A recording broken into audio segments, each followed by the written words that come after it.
What we would like to do now is pick our top 5 favorite Bond films each, It's tough.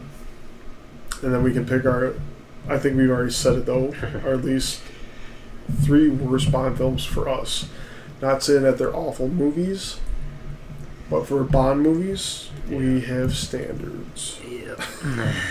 We have standards, Charles. All right. Would you like to go first, or would you like me to? You go first. Pardon the yawning. I'm tired as hell and didn't get too much sleep. It's Yes. 4:47 in the morning, but we got to do this to deliver, hopefully, quality content.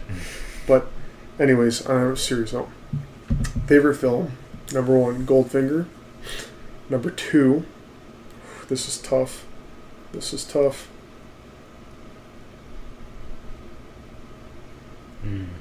I have all the titles in front of me right now. I'm not just staring at my crotch. What is my favorite Bond film? Follow the first favorite. Yeah, it's really tough, man. I'm still thinking about what number 2 can be, because I got like 3 that I can put in number 2. I think my second favorite Bond film would have to be GoldenEye. I enjoy that motherfucker so much. Like, I seriously do every time I go back and watch it. Of course, the game as well. Oh. Yeah, greatest fucking game ever. That game inspired all multiplayer games, how they are, no matter what anyone fucking says. It's because it's on Nintendo. Don't listen to that bullshit. It's because of that game.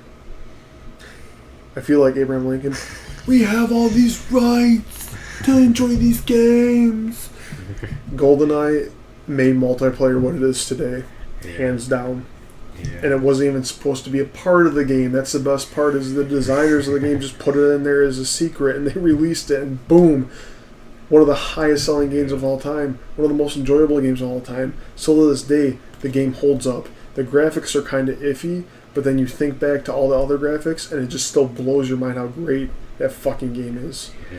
So we got Goldfinger, we got GoldenEye, From Russia with Love, The Man with the Golden Gun. I used to watch a shit out of that movie. I was entertained like ridiculously as a kid watching the end fight scene.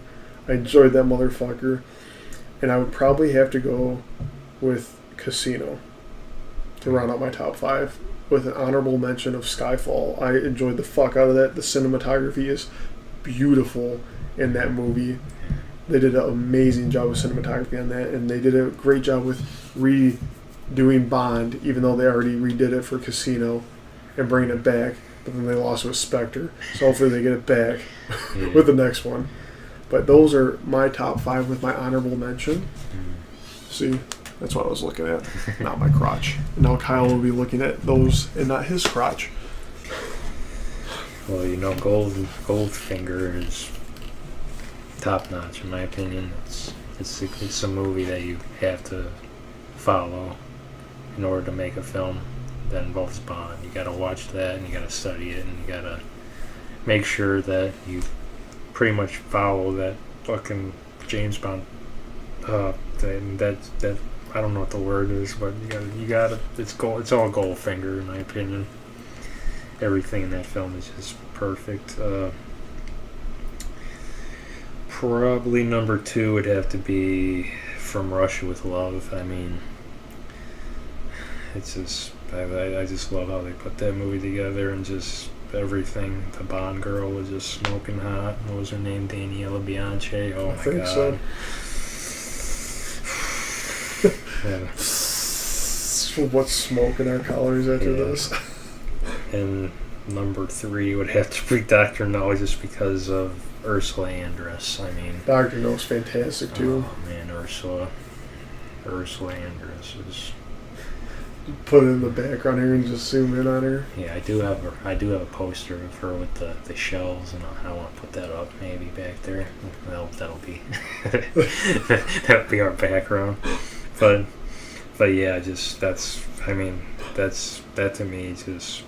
I mean, it's the first movie. It got everyone's ass in the seat so they can make another one. It just means so much to the series, that first film. And the fact that they chose that book out of all the other ones to adapt first is just Says something. yeah, and it worked. And the title just because I didn't have that in my top 5, but I fucking I love early Bond movies. Mhm. Like I fucking love them. Like don't get me wrong, Doctor No's not in my top 5, but I love that movie. And it just Doctor No, that title just draws you in right away. It's fucking just another great Bond film. Okay. And let me see, that was 3. So number 4. Oh man. Here's where the warrior is getting thinner. Yeah. Jesus. Number 4 will have to be The Spy Who Loved Me. I mean, Jaws.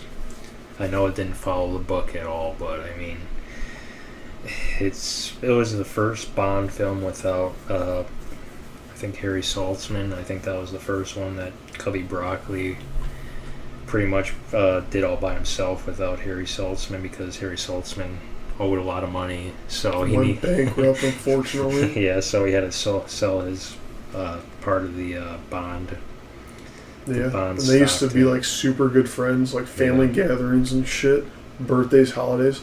They'd always spend it together. Mm-hmm. And then when that came around, he was going bankrupt. That's when like their friendship just like broke off, and they didn't talk for years until I think A View to a Kill. I think. Maybe. Yeah. Or maybe he passed away before then. It's one of those movies where like he gave him another producing credit or something, and they became friends again, and then he passed away. So Yeah, so that movie proved that, you know, they didn't exactly need Harry Saltzman to make something amazing. And probably to finish it off would have to be Skyfall. I would put a GoldenEye there, but I think Skyfall was just... I don't know how to explain it, but the song, the story, Javier Bardem when he takes his teeth out, like that was such a great moment. ooh. And just like Javier Bardem was just so good in that film, even though everyone complains about that little gay moment in the film where he's like, "Oh, what do you mean I might?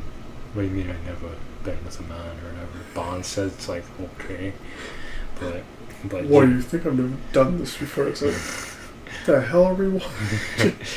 But yeah, like that was like just the cinematography, like that part where they're in, I think, Shanghai, like oh my god, this Fighting in the skyscraper scene, and just the audio when he cuts open the hole. It's like, oh my god, it's so fucking good. But yeah, I guess I prefer that one over GoldenEye, but GoldenEye is very close. So that's my top 5. Honorable mention, GoldenEye. Goldfinger, From Russia with Love, Dr. No, Spy Who Loved Me, and Skyfall. Just needless to say, though, even though those are our top 5 and honorable mentions. Oh yeah, that's coming up next. But in the comments, let us know your top 5 favorite Bond films. Why? Let's start up some conversation here. That'd be a lot of fun, especially if you're a Bond fan like us. Like to hear your opinion about that.